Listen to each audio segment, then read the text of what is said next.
Hello everyone, my name is Bill Miklas. I'm a docent on the USS Hornet, and typically if you come on a Thursday you will find me up on the flight deck and the island doing tours up there. But I also support the education department, and they have a Step Into History program, and part of that program is to talk about the space race and the Apollo program and how the Hornet was involved in the space program.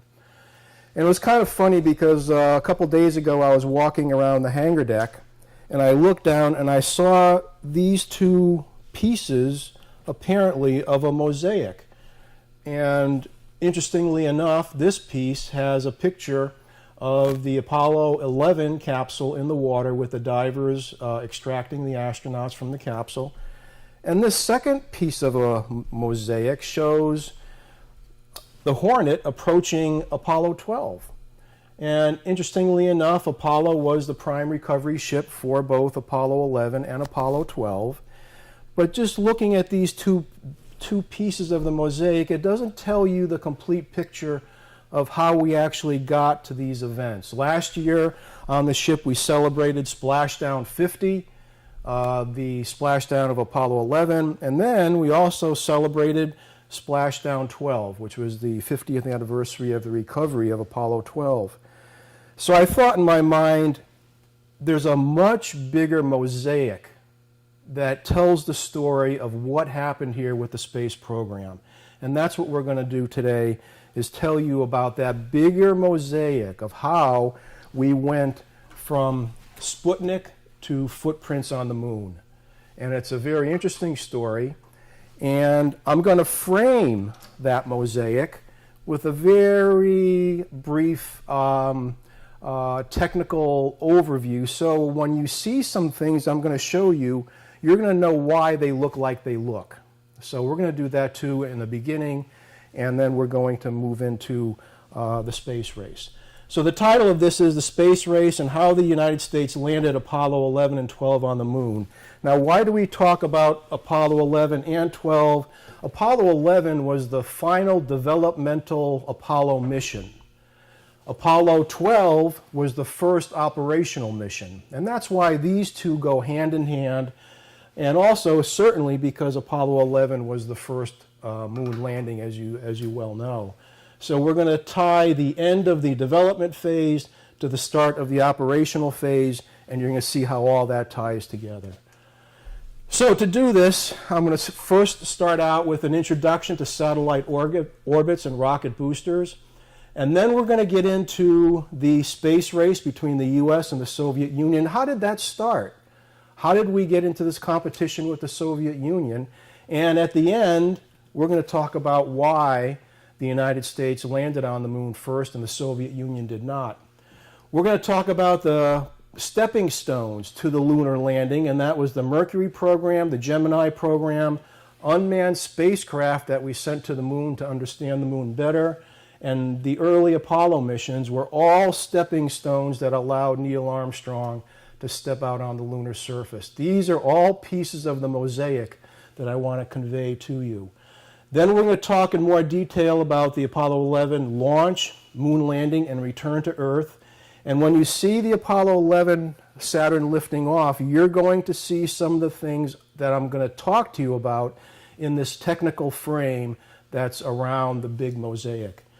Then we're going to look at Apollo 12, the first operational mission.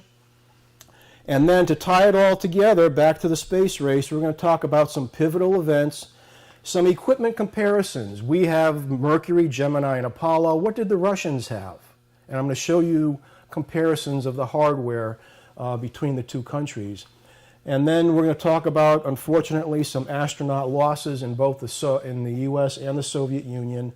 And as always, we're going to summarize and conclude at the very end. So, introduction to satellite orbits and rocket boosters. Here's the technical frame around the mosaic. This right here is the Earth.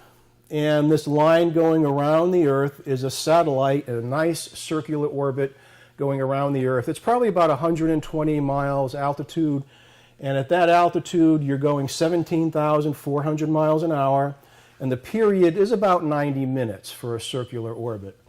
If you start out at the perigee going faster than 17.4, you're going to swing out farther, and you're going to come to a point apogee where the Earth is going to cause you to start falling back again. And this is called an elliptical orbit. And the period of this is a little bit longer than 90 minutes because you are going farther out. But if you go start at perigee here again, and you're going faster, you're going to go out faster for apogee. And finally, if you're going 25,000 miles an hour at perigee, you're going to swing out. The Earth is going to be pulling you back and slowing you down, but you're going to have enough residual velocity where you're going to win. And you're going to escape the gravitational field of the Earth, and you're going to be on your way to the stars. So that's escape velocity, 25,000 miles an hour. And to get to the moon, you're going to have to be going about 25,000 miles an hour. So we have a circular orbit, elliptical orbit, and escape velocity. A very fundamental equation is Newton's second law. Force is equal to mass times acceleration. It's simple, but it's beautiful in its simplicity. And we're going to use this to get to the moon. I'm going to show you how. You're sitting at the Cape in your Saturn V, and you're not going 25,000 miles an hour, and you have to accelerate this vehicle to the escape velocity. So how are you going to do that? If you divide this equation, both sides of this, by mass, you get this relationship that tells you if you want a big acceleration, you need a big force. That's not very complicated. You understand that intuitively. But it also tells you if you want a big acceleration, you have to watch your mass. The bigger the mass is, the less is your value of acceleration. So to increase your acceleration to get to escape velocity, you have to increase the force acting on the object or decrease its mass. And we're going to do this in our ascent into orbit and also on the way to the moon. So you need acceleration to achieve orbital velocity. At the Cape, your tangential velocity is 914 miles an hour because the Earth is spinning. You have to add in the rest of that 24,000 plus miles an hour to get to escape velocity. And that's what we're going to be showing you how we're going to be doing that. Okay, to achieve acceleration, boosters use rocket engines to generate thrust by burning propellants. So you need fuel to burn, and you need oxygen to allow combustion. Now, if I'm standing here and I had a little fire burning wood, the wood is the fuel, and it's taking oxygen from the air to complete the combustion and give off heat. The problem is with a booster, this machine is designed to go outside the atmosphere where there is no oxygen. So you have to carry your own oxidizer on board the vehicle to allow the burning of propellant to accelerate the vehicle. So the booster, booster itself consists of the rocket engines at the bottom. Then you have a fuel tank, you have an oxidizer tank, and typically here in the Saturn V and many other boosters, you use liquid oxygen, and that's minus 297 degrees Fahrenheit. Very, very cold. And in the liquid form, it's a light blue color, and you don't want to stick your finger in there either. Moving up, you have more engines, you've got more fuel, but up in this stage here, the fuel is liquid hydrogen. And liquid hydrogen is minus 423 degrees Fahrenheit. The oxidizer is liquid oxygen, but this is a very, very energetic combination of fuel and oxidizer. The same goes here, and then from here up is basically all your payload. This piece of the booster right here is the brains of the booster. That's called the instrumentation section. That has your telemetry, your sequencer, your flight control computer, your communication equipment, and all the other things that you need to fly this booster to the right point in orbit. And you want to have your brains at the very top because you need it till the very end. You don't want to have your brains down below where you're going to drop it off. So that's why the instrumentation section is the very crown of the booster, and then this is all payload up here. We're talking about rocket engines, and they look kind of strange. They look like these bells, like this. Now this is the F1 engine that's at the base of the Saturn V booster. And this is me standing right next to the F1 engine. This exit diameter here is 12 feet. So you can see how large this is. Now very simply, just for a minute, why does it look like this? Why does it look like a bell? Well, you might know up here is your combustion chamber. The combustion chamber takes the fuel and the oxidizer and burns it. The cross section of the combustion chamber narrows down to a throat, and then it expands out into this expansion nozzle. Now the trick of this engine is that if you push enough fuel and oxidizer into this combustion chamber, the pressure is going to get very, very high. The speed of the flow going through that throat is going to get higher and higher and higher, and then you're going to reach the point where the flow through the throat is sonic. You have reached the speed of sound, and at that point they say that the flow is choked at the throat. That's what you want, because after the flow chokes at the throat, you enter the realm of compressible fluid dynamics, and that means as that exhaust goes into a larger area, it accelerates even more and more and more and more. So the flow coming out of here is extremely high velocity because at the throat it's choked. You're into a whole new realm of compressible fluid dynamics when that chokes. So basically what we have here is, how do we get the fuel and oxidizer into the combustion chamber? This is the turbo pump. In here is a gas generator, a little combustion chamber that's spinning the turbine at 5,500 RPM, pushing the fuel. The oxidizer's coming in here, the fuel's coming in here, and it burns in the combustion chamber. The combustion chamber is 1,060 psi, and it's burning at 5,800 degrees Fahrenheit. The combustion chamber is made of tubes that 70% of the fuel goes into these tubes that go down 178 tubes, and then they get to this point right about here where it's 3-to-1 compared to the throat, and then that one tube bifurcates. It becomes two tubes, and that's carrying the fuel down over here until it's 10-to-1, and at that point the exhaust from the turbine comes into this manifold and is injected into the nozzle, and this part of the nozzle is cooled by the exhaust of the turbo pump. The fuel to air, the fuel to oxygen ratio in the turbo pump is very, very low oxygen. It's very high fuel, so coming out of here, the exhaust gas is about 1,200 degrees. 5,600 degrees, this is 1,200 degrees, flowing and cooling the rest of this nozzle, while the fuel is cooling through these tubes, going up and down this whole area here. And that's what cools the combustion chamber and the nozzle up to the area of 10-to-1 ratio. So that's why a rocket engine looks like it does, and this is called regenerative cooling. When you take the fuel and use it to cool the walls of the combustion chamber, and then it comes up and then it's sprayed into the combustion chamber. That's regenerative cooling. But you can't go all the way down, so you take the cool exhaust, which is fuel rich, and you take it into this manifold to cool the rest of the nozzle.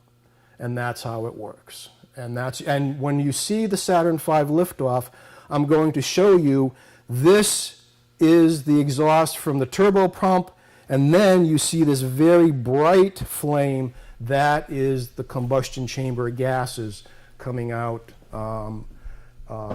inside of the cooling of the turbo pump exhaust. So that's why these engines, you'll see them on many of these things I'm going to show you, they all look like bells. and that's the reason, because the flow chokes at the throat and then it accelerates out the nozzle. So that's the frame that we're going to have around this mosaic that we're going to put together. So just remember, the engines are using liquid oxygen and fuel, or liquid hydrogen and liquid oxygen, and they burn in the combustion chamber to accelerate the booster. In blue, that's an achievement of the United States. When you see something in red, it's an achievement of the Soviet Union. And when you see the slides, you're going to understand why I chose this way of conveying the information. Now, how did the space race start? Well, actually, the genesis of it was something called the International Geophysical Year, the IGY. And this is a very nice cooperation worldwide between 67 countries between July 57 and December of 58. And we had two of these before, earlier. There were international polar years in the late 1800s and then in the 1932-33. Now, the IGY in 57-58 encompassed 11 areas of Earth science. And you can see them all here: aurora, airglow, cosmic rays, oceanography, seismology, solar activity. But I highlighted ionospheric physics here because that's the area of the IGY investigation that requires sending radio signals through the atmosphere. And the timing of the IGY was meant to be consistent with solar cycle 19, and that's why we can take a look at all of these things, cosmic rays and aurora and ionospheric physics, to see what the impact of the solar cycle is on this. So let's take a look at this piece of the IGY menu that took place in 57 and 58. In 55, the U.S. knew the IGY was coming up, and we announced that we would launch small Earth-circling satellites, quote, as part of our contribution to the IGY. And that was going to be Project Vanguard, and the satellites would contribute to our understanding of ionospheric physics. Project Vanguard was selected by President Eisenhower because he did not want to have a military booster used to launch the satellites. The Vanguard rocket is a stack of two sounding rockets, and they were put together by the U.S. Navy, but it's not a military ICBM. It was just a simple scientific sounding rocket, one on top of the other, and that was the vision for launching our satellite. 4 days after we said this, the Soviet Union announced their intention to launch a satellite as well, quote, in the near future. So, folks, the space race had begun between the United States and the Soviet Union. Now, keep in mind what was the underlying political realm at this point in time. This is in the middle of the Cold War.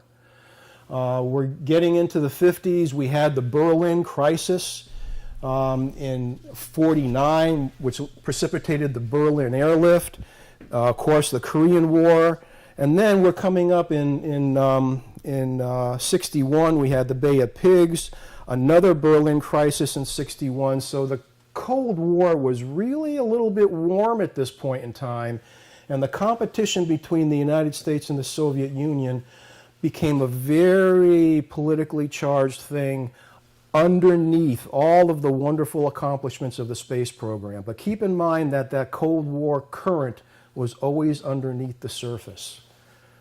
So we have the competition to launch the first satellite.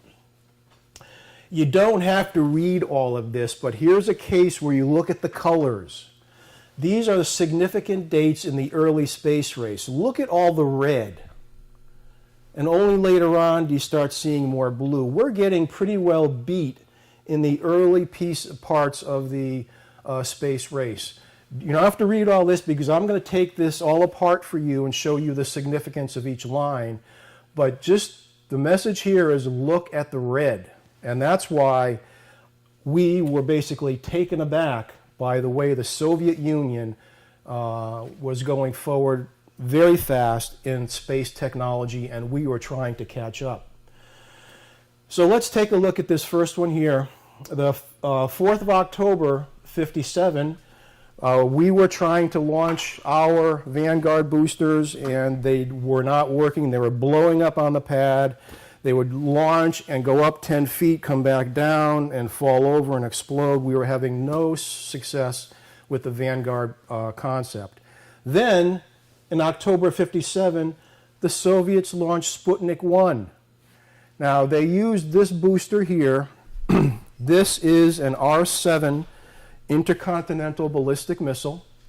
So they had no qualms with using a military booster for launching the satellite. Now, this had a troubled history, too. The first one they launched blew up. Complete failure. Second one, they moved it to the pad. They tried to launch it 3 times. They never could get it to launch, so it ended up going back into the hangar, and I don't know what they ever did with it. The third one they launched, it failed. The fourth one, it worked. The fifth one, it worked. So somebody in the Soviet Union said, why don't we take this R-7 and why don't we use this to launch a satellite? So that's exactly what they did, and they went and they launched Sputnik. And Sputnik looked like this, and it's 23 inches in diameter, and this weighed 185 pounds, and it sent out a signal on 2 frequencies, 20 megahertz and 40 megahertz. And if you were in the United States, and if you had a receiver tuned to those frequencies, this is what you would hear.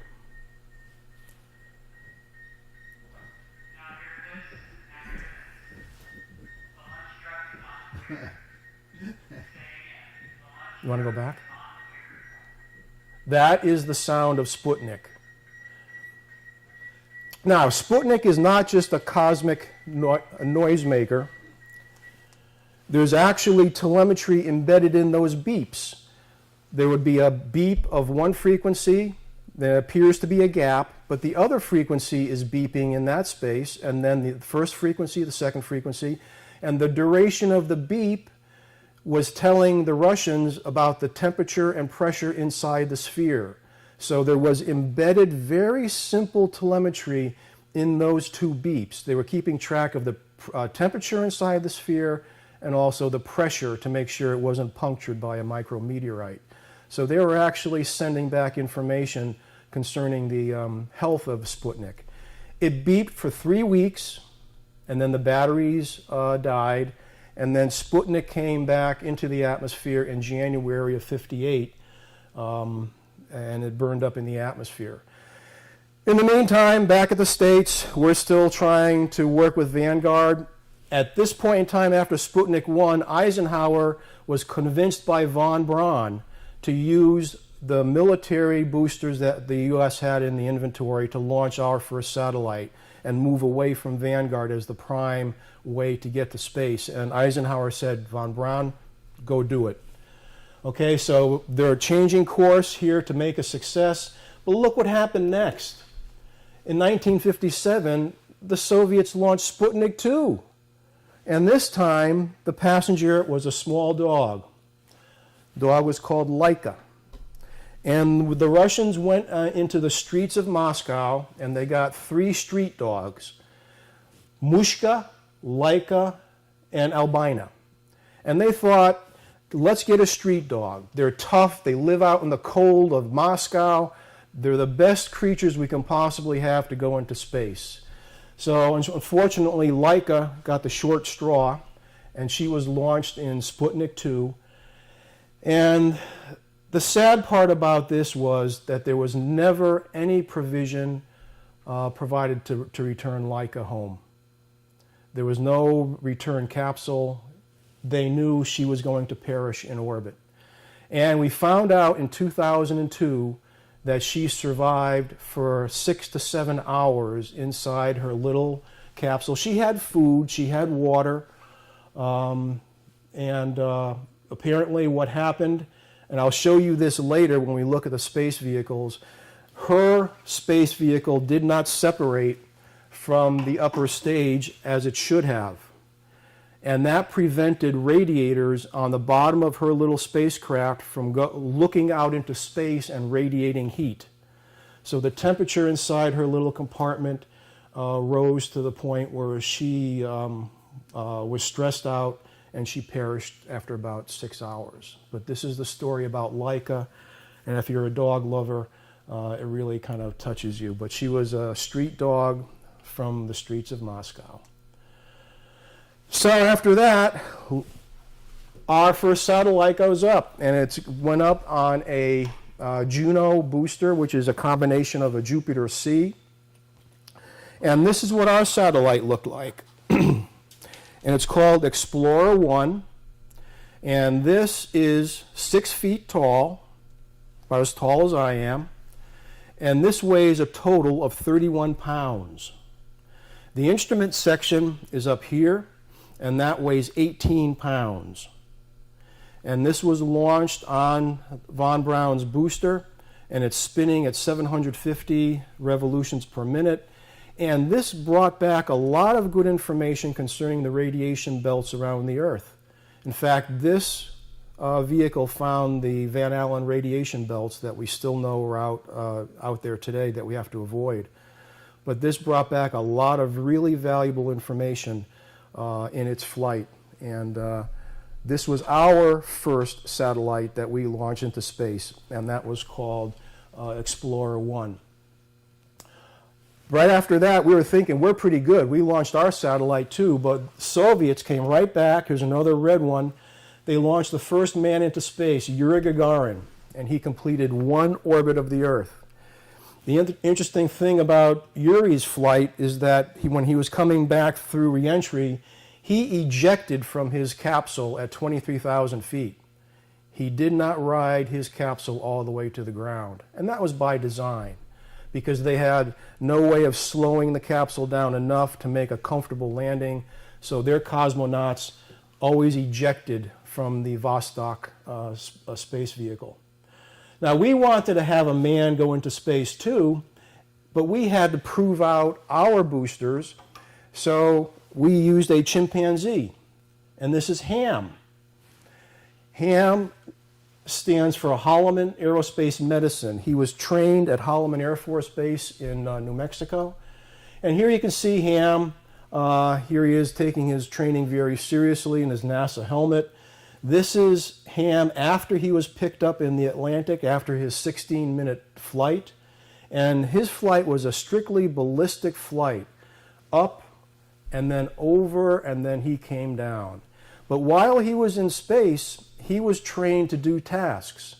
A light would come on and he would hit a lever. And he was duplicating what he was doing on Earth, and they found out that a primate like a chimpanzee could in fact function in the weightless environment of space, because his response time in orbit was only a small fraction of a second longer than he was responding on Earth. So he came back in fine shape. Here he is the next day. Space Chimp lives, having a good old time. And look at the subtitle here, Paves Way for Flight by Man. That's exactly what we wanted to do, was prove out the booster and to prove out that a primate can survive in the weightless environment. So Ham came back, and in fact, he did pave the way for our first astronaut into space. That was in '61, and that was Alan Shepard.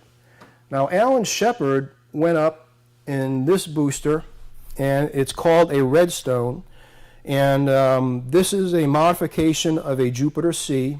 It's got a bigger fuel tank, and they changed the engine here to make it less toxic propellants. But here's Alan Shepard up here in this little capsule, and he went up on a ballistic mission just like Ham. So he blasted off from Cape Kennedy, and he separated from the booster, and he actually was in his capsule by himself. He maneuvered the capsule because, unlike the Russians, we had the ability for the astronaut to fly the capsule. Then he turned the capsule over, and he tested out the retro rockets. That slowed him down sufficiently. He started coming down through the atmosphere. The heat shield protected him from coming into the atmosphere, from burning up. The parachutes opened, and he splashed down in the Atlantic. And his flight total was 15 minutes and 22 seconds. Not very long at all, but he came back and he survived. And that was our first venture into space, a 15-minute suborbital flight by Alan Shepard. And that started our further movements into space. And at this point in time, right around here, NASA was formed in 1958. And that was by the Space Act that was put in place by President Eisenhower to focus America's efforts in space. He created NASA. So we're going through all this. There's a competition between the Soviet Union and the United States. And in April, some things are starting to develop here. President Kennedy asked Vice President Johnson some questions about our ability to win the space race.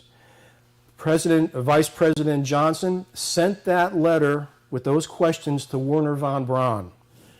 And it's very interesting to read what Wernher von Braun wrote back. It's quite a lengthy letter, but look at this. Wernher said that we have an excellent chance of beating the Soviets to the first landing of a crew on the moon. The reason is that we have to build rockets more powerful by a factor of 10 than we currently have, and the Russians do not have one, and we don't have one either, but I, Wernher von Braun, feel that we can beat them. With an all-out crash program, I think we could accomplish this objective in 1967 or 1968. Very, very prophetic.